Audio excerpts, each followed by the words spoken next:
Ukraine has struck yet another logistics hub belonging to the Russian retailer Wildberries in the city of Volgograd.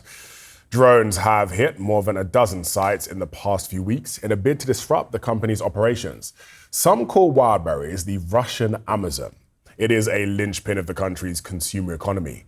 Kyiv claims the Wildberries facilities are legitimate military targets because they supply Russia's frontline troops in Ukraine.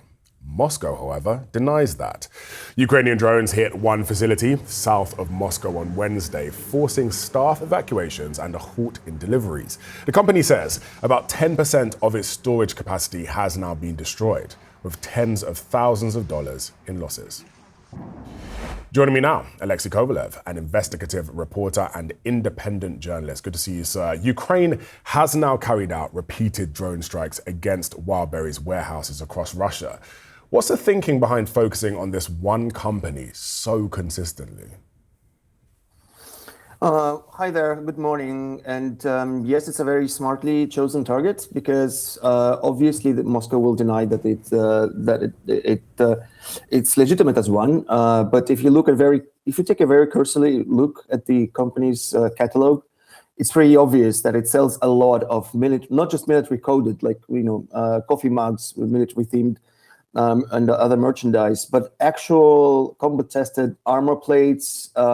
Drones, drone components, including those that don't have any plausible civilian use at all, like specialized drop rigs for drones for dropping specific kinds of Russian grenades. And it's pretty much out there in the open. So you can flip through thousands and thousands of items like that has been specifically promoted as supplies for our troops in the field.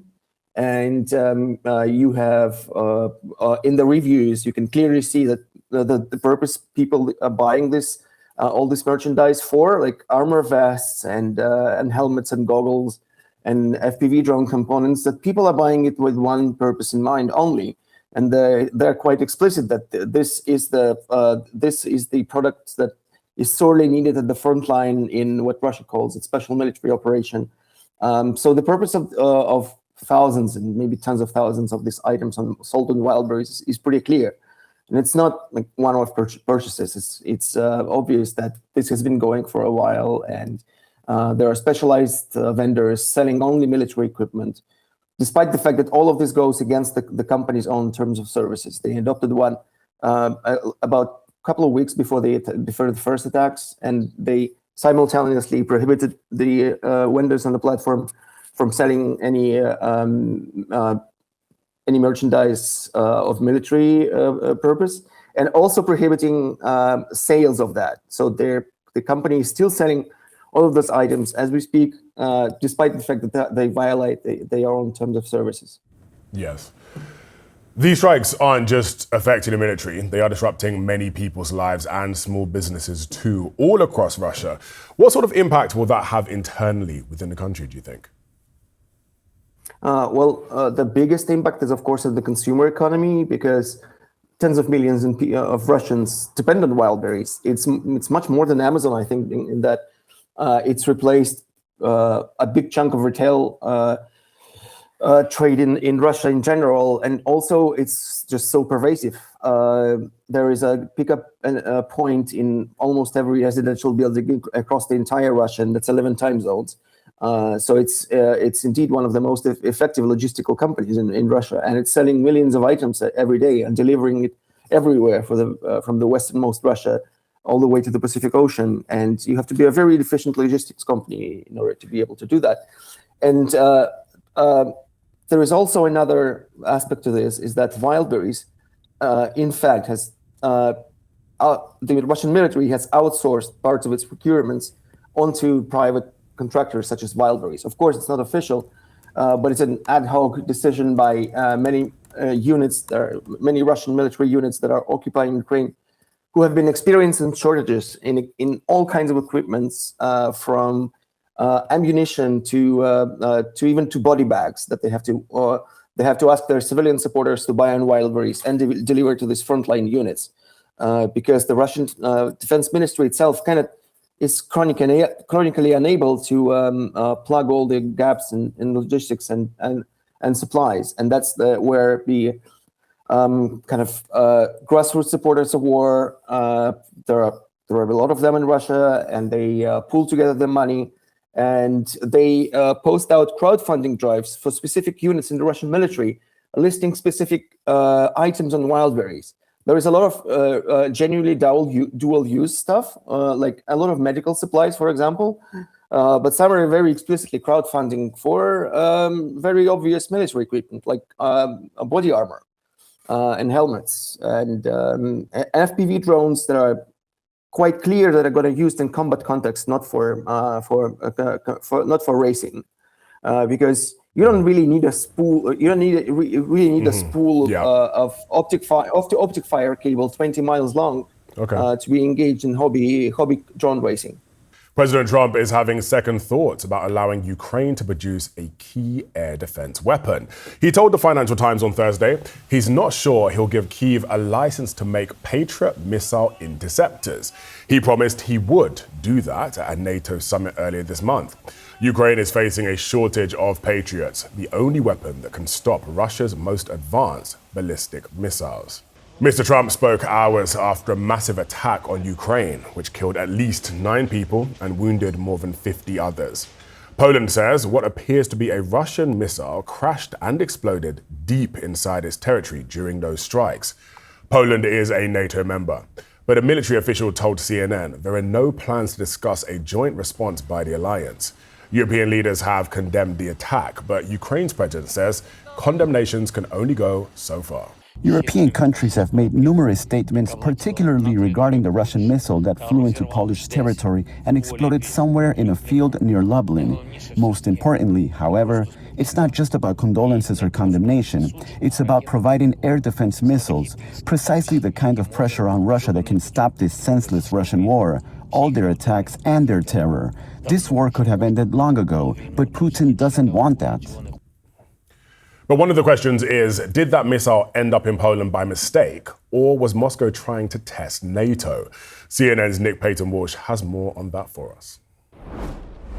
It's a complex task for Poland to respond in a way to something, the intentions of Russia around which are obviously unclear. Now, there are a lot of coincidences here that need to be examined. This is a cruise missile that flew 90 kilometers into Poland, meaning for several minutes it was being presumably seen on Russian radars, Polish radars, F-16 scrambled by Poland and other aircraft. They didn't actually intercept it. It seems to have crash-landed, leaving a 10-meter wide crater. That is a remarkably deep incursion. Secondly, it's an incursion that happened about 31 miles to the north of where Polish Prime Minister Donald Tusk and Ukrainian President Volodymyr Zelensky had met just a matter of hours earlier. That's something of a coincidence, and it also comes too after weeks of warnings in which Western officials have been concerned about Russian escalation. We really can't divine Russia's intention here. Was this a deliberate test of NATO's resolve and defences with something relatively new here? We've not seen a cruise missile landing in NATO territory really for years here, unprecedented. Or is it simply one of 70 missiles fired by Russia that night going astray or being caught in some kind of jamming, potentially going off course?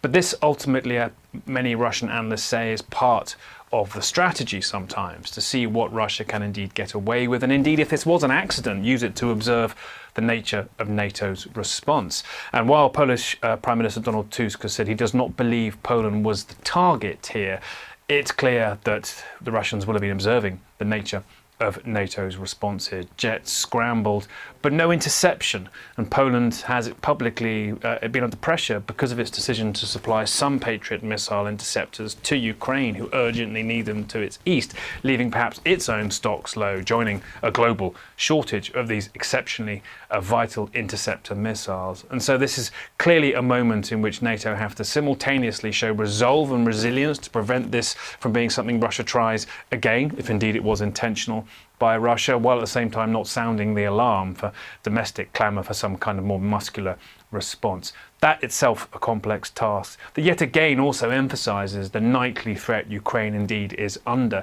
70 missiles fired, the number of ballistic and cruise missiles fired by Russia now exceptionally high compared to a matter of months ago. And of the 280 drones fired, Ukraine says they intercepted 260. Still, a death toll of at least 9, 6 of whom from one family, the Voronovs, living not far from Kryvyi Rih in the Dnipro region. Their house hit, 4 children amongst the dead there.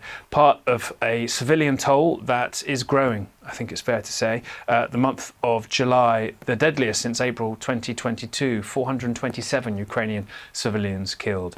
Russia clearly escalating the toll it wants to take on Ukrainian civilians here, the number of missiles, ballistic and cruise that it's using against Ukraine, perhaps sensing a gap in their interceptor capability. They're well-known public here. Zelensky in Washington, desperately hoping to get more interceptors.